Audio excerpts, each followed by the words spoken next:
She was the queen of the gods, the wife of Zeus, the goddess of marriage and family, the divine protector of every woman who had ever stood at an altar and made a vow.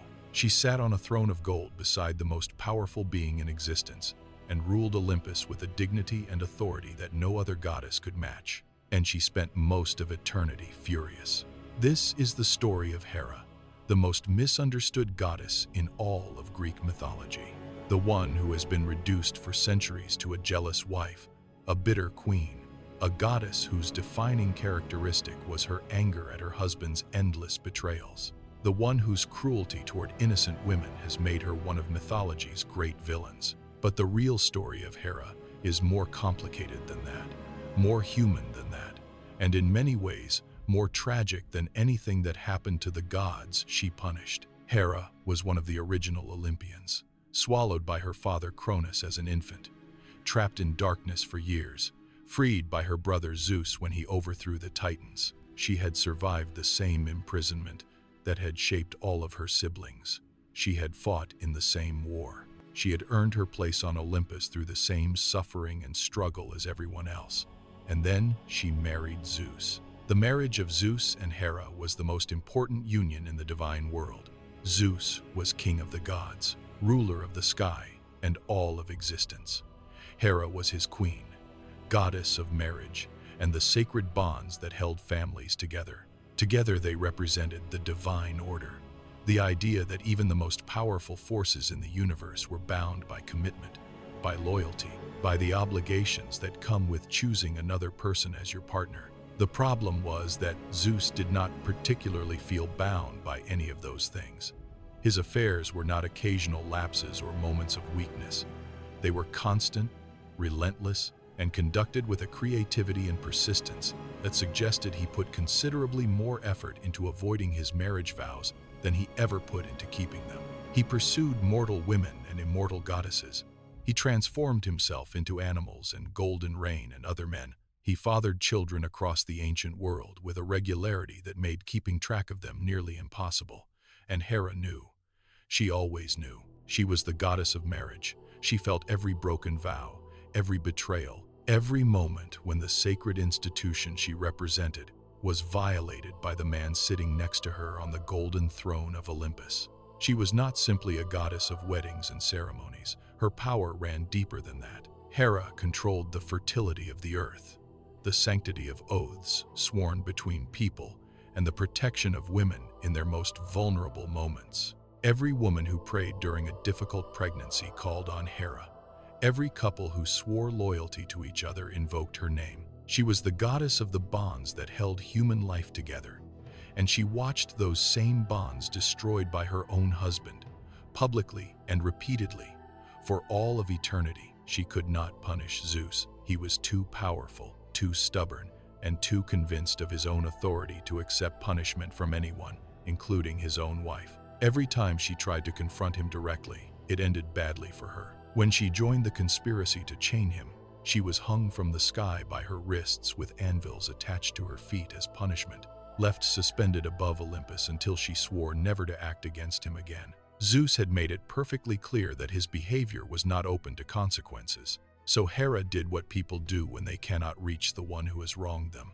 She turned her fury on everyone around him. Io was a young priestess whom Zeus had pursued and then transformed into a cow to hide her from Hera's sight.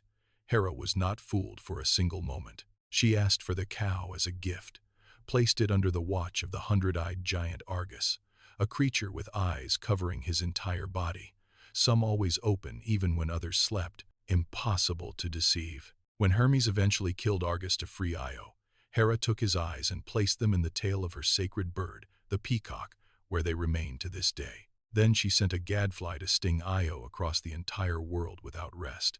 Io ran from continent to continent, tormented and unable to stop, crossing seas and mountains for years. Callisto was a huntress and devoted follower of Artemis, who had dedicated herself to a life of chastity. Zeus pursued her anyway, disguising himself as Artemis to get close to her.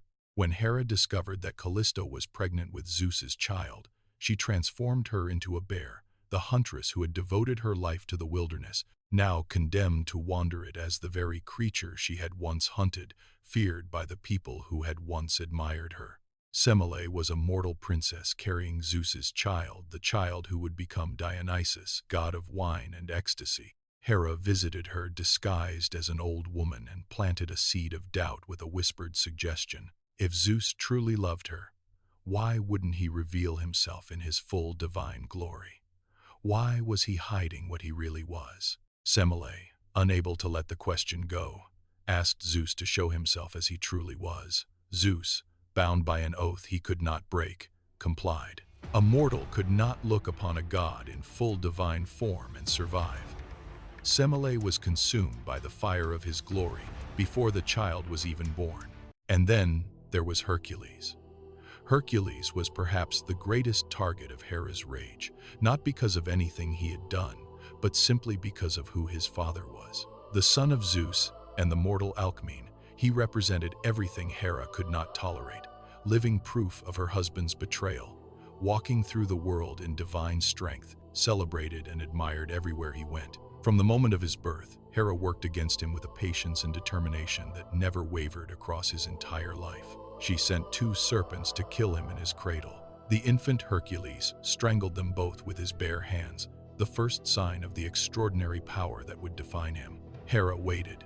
She was patient in a way that Zeus never was, persistent in a way that outlasted every attempt Hercules made to simply live his life. When he was grown, she struck him with a divine madness, so complete and so sudden that he lost all sense of who he was and what he loved. In that madness, he committed acts so terrible that when he recovered and understood what he had done, he was shattered with grief. The 12 labors, the slaying of the Nemean lion, the defeat of the Lernaean hydra, the capture of the Erymanthian boar, the cleaning of the Augean stables, and 8 more trials of impossible difficulty.